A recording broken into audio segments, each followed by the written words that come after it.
महाराज जी, पहले बेटियों की शादी होती थी, वे अपना जीवन ससुराल में चाहे सुख हो दुख हो, कितनी भी विकट या विषम परिस्थिति हो, माता पिता कहते थे तुम्हारे कर्मों का उदय है, दुख आया है, असत्य कर्म है, आपको सहन करना ही होगा, जैसा भी मिला है आपको इसी घर में रहना है।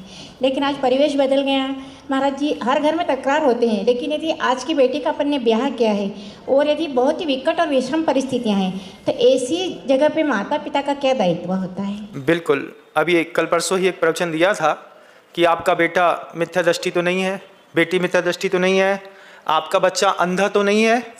आपका बच्चा अंधा है दया में, करुणा में, क्षमा में, वात्सल्य में, प्रेम में, सद्भाव में, व्यवहार का अंधा। अगर आप अपने घर के अंदर ऐसे अंधे पुत्र पाल रहे हैं तो बड़े होकर के बड़ी दिक्कत होना सहज और स्वाभाविक बात है। आप खुद बताइए, पिछले 15 वर्षों में आपके रहते रहते आपके परिवार के संस्कारों में कितना परिवर्तन आ गया। सिर्फ पिछले 15 सालों में आपकी आंख के सामने घर के अंदर का लिविंग स्टैंडर्ड, सोचने का स्टैंडर्ड, खाने पीने का स्टैंडर्ड, उठने बैठने का स्टैंडर्ड आपके देखते देखते बदला कि नहीं। आप अपनी माँ को माँ कहते थे, बाद में मम्मी। आज आप क्या सुनते हैं घर के अंदर? मम्मा मम्मा सुनते हैं ना, सुनते कि नहीं? परिवर्तन आया कि नहीं?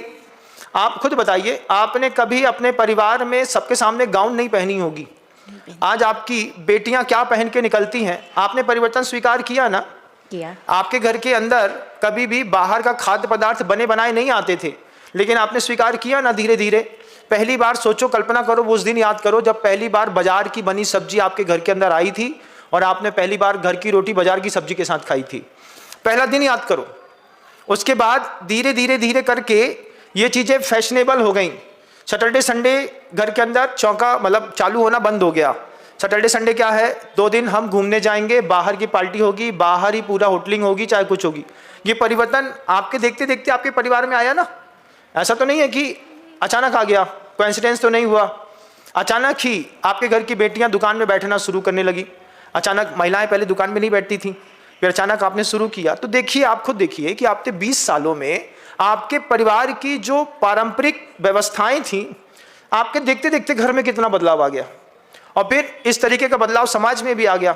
इस मामले में भी आप निरंतर रूप से अंधे बने रहे, मैं तो ऐसा मानता हूँ।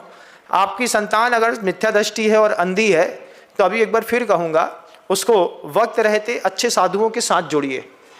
ऐसे साधुओं के साथ जोड़िए जो आपके बच्चे को अपडेट कर सकें बहुत व्यवस्थित तरीके से।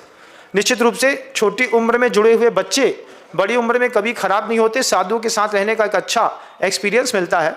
आपके गांव में भी ऐसा आपको मिल जाएंगे कुछ संतानें, कुछ परिवार जो साधु संगति से जुड़े होने के कारण